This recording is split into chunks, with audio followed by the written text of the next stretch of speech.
वो एक 25 साल की बेहद ही खूबसूरत सी लड़की थी जो एक ऊंची उड़ान भरने की अरमान लिए छत्तीसगढ़ से मुंबई आई थी। उसके ख्वाबों को पंख तब लगे जब एयर इंडिया में एयर होस्टेस ट्रेनी के रूप में उसका सिलेक्शन हो गया। अपनी ट्रेनिंग के लिए वो छत्तीसगढ़ से मुंबई आ गई और वहां किराए के एक फ्लैट में रहने लगी। सब कुछ सही चल रहा था, लेकिन फिर एक दिन अचानक उसने अपने घर वालों का फोन उठाना बंद कर दिया। घर वाले परेशान हो गए। उन्होंने उसके दोस्त को कॉल किया। जब उसका दोस्त उसके फ्लैट पर उसे देखने गया तब फ्लैट अंदर से बंद था। फ्लैट के बंद दरवाजे के अंदर कुछ ऐसा हो चुका था जिसकी किसी ने कल्पना भी नहीं की थी। तो चलिए जानते हैं आज की इस वीडियो में रूपाल ओगरे केस की पूरी कहानी। रूपल को बचपन से ही उड़ना बहुत पसंद था, इसीलिए काफी कम उम्र में ही उसने फैसला कर लिया था कि वह बड़ी होकर एयर होस्टेस बनेगी। अपने सपने को पूरा करने के लिए उसने तैयारी भी शुरू कर दी थी। रूपल की मेहनत का ही यह नतीजा था कि उसकी तैयारी रंग लाने लगी और एयर इंडिया में एयर होस्टेस ट्रेनी के रूप में उसका सिलेक्शन हो गया। रूपल अब अपने सपने को पूरा करने के बेहद करीब पहुंच चुकी थी। उसकी जिंदगी में सब कुछ उसके प्लान के मुताबिक चल रहा था। अपने सपने को पूरा करने के लिए उसे छत्तीसगढ़ छोड़कर मुंबई जाना था। जिंदगी में कुछ पाने की ख्वाहिश लिए रूपल छत्तीसगढ़ छोड़कर मुंबई आ भी गई।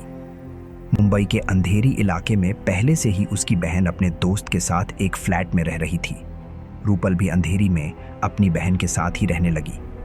नए शहर में रूपल के लिए सब कुछ नया था, लेकिन उसकी बहन के अलावा उसके कुछ दोस्त भी पहले से इस शहर में रह रहे थे। इन सभी के सपोर्ट के साथ रूपल ने नए शहर में अपनी नई जिंदगी की शुरुआत की।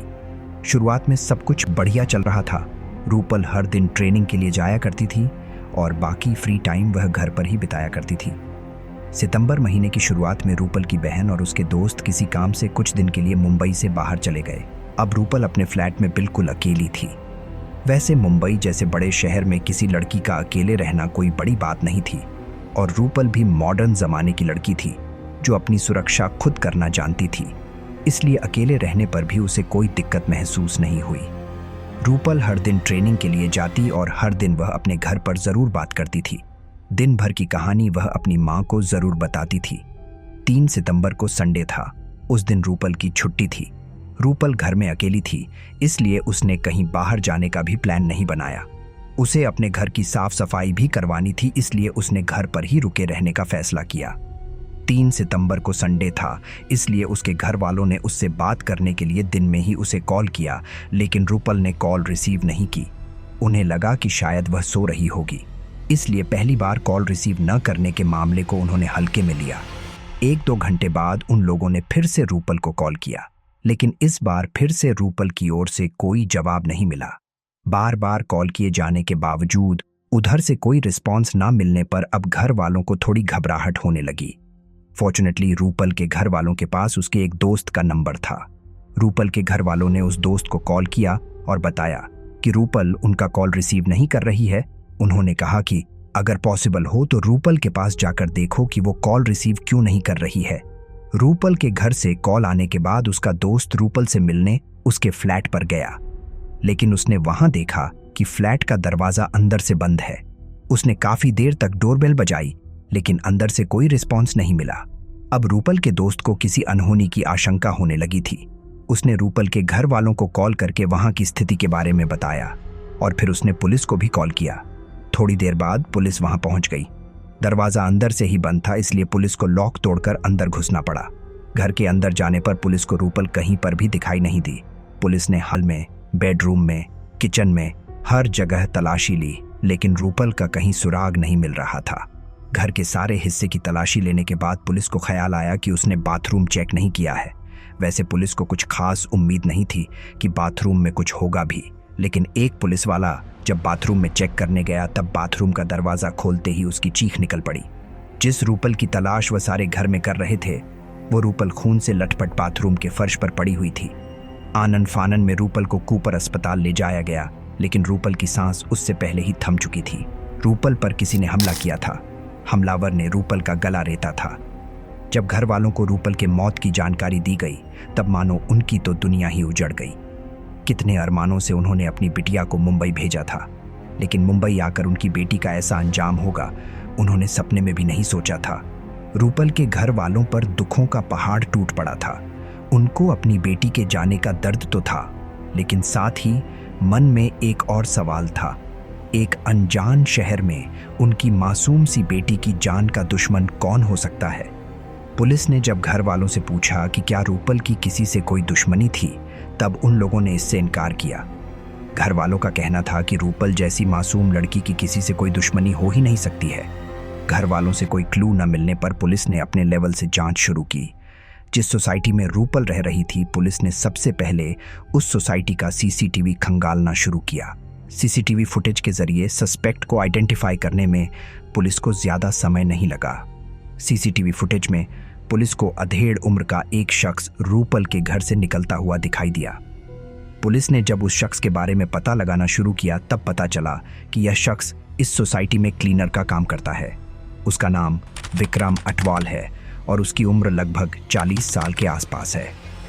3 सितंबर को रूपल के घर से पुलिस को बस एक वही शख्स निकलता हुआ दिखाई दिया था, प्राइम सस्पेक्ट के रूप में। पुलिस ने उसकी तलाश शुरू की। घटना के 8 घंटे के भीतर ही पुलिस ने विक्रम को दबोच भी लिया। हिरासत में लेने के बाद पुलिस ने उससे पूछताछ शुरू की। शुरुआत में तो विक्रम टाल मटोल करता रहा। उसने पुलिस को बस इतना बताया कि वह रूपल मैम के यहाँ टॉयलेट क्लीन करने गया था। क्लीनिंग के बाद वह वापस आ गया। उसके बाद वहां क्या हुआ, उसे इस बात की कोई जानकारी नहीं है। पुलिस को विक्रम की बातों पर जरा भी यकीन नहीं था, इसलिए पुलिस ने पूछताछ के दौरान अपनी सख्ती बढ़ाई। पुलिस के बढ़ते दबाव के बाद विक्रम टूट गया और उसने पुलिस के सामने सारी सच्चाई उगल दी। यह घटना 3 सितंबर को सुबह 11 बजे के आसपास हुई थी, लेकिन इसकी कहानी 2 दिन पहले 1 सितंबर को ही लिख दी गई थी। विक्रम अपने काम में बड़ा सुस्त था। वो ठीक ढंग से घर की सफाई नहीं करता था। रूपल को विक्रम का यह रवैया पसंद नहीं था। विक्रम के काम करने के तरीके पर रूपल ने उसे टोकना शुरू किया। फ्राइडे यानी 1 सितंबर को जब विक्रम रूपल के घर की सफाई करने आया, तब रूपल ने उसे अच्छे से सफाई करने की बात कही। रूपल की यह बातें सुनकर विक्रम को गुस्सा आ गया। गुस्से में आकर उसने रूपल से बहस करना शुरू कर दिया। बहस के बाद यह मामला तो वहीं शांत हो गया। रूपल इस घटना को लगभग भूल भी गई, लेकिन शॉर्ट टेम्पर्ड विक्रम इस घटना को भूलने के बजाय रूपल से बदला लेने के बारे में सोचने लगा। एक छोटी सी बात को लेकर ही उसने खतरनाक प्लान बनाया। उसे पता था कि संडे को रूपल घर पर ही रहेगी और फिलहाल वह घर पर अकेली भी है। बस इसी मौके का फायदा उठाकर उसने खतरनाक प्लान बनाया और संडे को सुबह लगभग 11 बजे वह टॉयलेट क्लीन करने के बहाने रूपल के घर पहुंच गया। रूपल को लगा कि यह क्लीनर बस अपना काम करने आया है, लेकिन यहाँ विक्रम की इरादे तो कुछ और ही थे। विक्रम पूरी तैयारी के साथ घर में आया था। उसके पास एक तेज चाकू भी था। टॉयलेट क्लीन करने के लिए विक्रम बाथरूम की ओर गया। विक्रम ठीक से काम कर रहा है या नहीं, यह देखने के लिए रूपल भी उसके पीछे गई। रूपल जैसे ही बाथरूम के दरवाजे तक पहुंची, विक्रम के अंदर का वहशी दरिंदा जाग गया। उसने अपना काम छोड़ा और रूपल को दोनों हाथों से पकड़ लिया। उसने रूपल के साथ जबरदस्ती करने की कोशिश की। रूपल ने उसका विरोध किया। रूपल ने अपने हाथों से उसके शरीर के कई हिस्सों को नोच डाला, जिससे विक्रम बौखला गया और उसने अपने पास रखी चाकू निकाल लिया। उसने चाकू के बल पर रूपल के साथ जबरदस्ती करने की कोशिश, लेकिन रूपल अब भी उसका विरोध कर रही थी।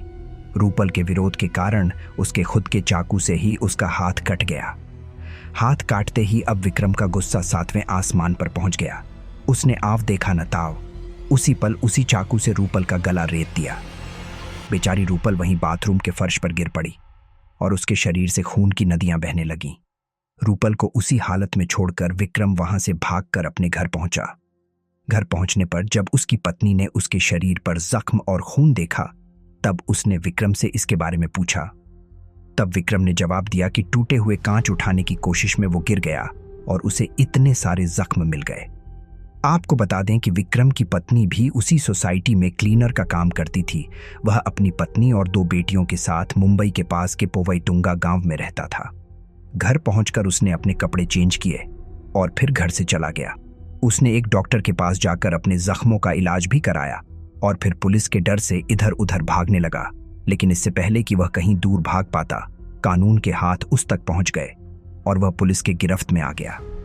विक्रम को पोवाई पुलिस ने गिरफ्तार किया था, लेकिन रात में उसे कस्टडी में अंधेरी में रखा जाता था। पुलिस को विक्रम की 5 दिन की कस्टडी मिली थी। यह कस्टडी 8 सितंबर को ही खत्म होने वाली थी। 8 सितंबर को उसे पुलिस के द्वारा कोर्ट में पेश किया जाना था। Powai police custody period extend करवाने की कोशिश में थी। 8 सितंबर की सुबह कोर्ट जाने से पहले विक्रम टॉयलेट गया, लेकिन वह काफी देर तक टॉयलेट से बाहर नहीं निकला। जब काफी देर तक वह बाहर नहीं निकला तो पुलिस को कुछ संदेह हुआ। इसके बाद पुलिस टॉयलेट का दरवाजा तोड़कर अंदर घुसी। जब पुलिस अंदर गई तब उसने देखा कि विक्रम अटवाल छत से लटक रहा है। उसके गले में उसके अपने ही पैंट से बनाया गया फंदा मौजूद था। उसने अपने पैंट का फंदा बनाकर छत में लगे एक पाइप से उस फंदे को बांधा और खुद उस फंदे से लटककर अपनी जान दे दी। 5 दिन पहले ही जिस इंसान ने दरिंदगी की हद पार करते हुए एक मासूम सी लड़की की जान ले ली थी, आज खुद उसने अपने ही हाथों अपनी जिंदगी खत्म कर ली। तो दोस्तों, यह थी रूपल ओगरे केस की पूरी कहानी। उम्मीद है आपको आज की यह वीडियो पसंद आई होगी। अगर हाँ तो इसे लाइक करें, अपने दोस्तों के साथ शेयर करें और ऐसे ही और भी वीडियो देखते रहने के लिए हमारे चैनल को सब्सक्राइब जरूर करें। Thanks for watching.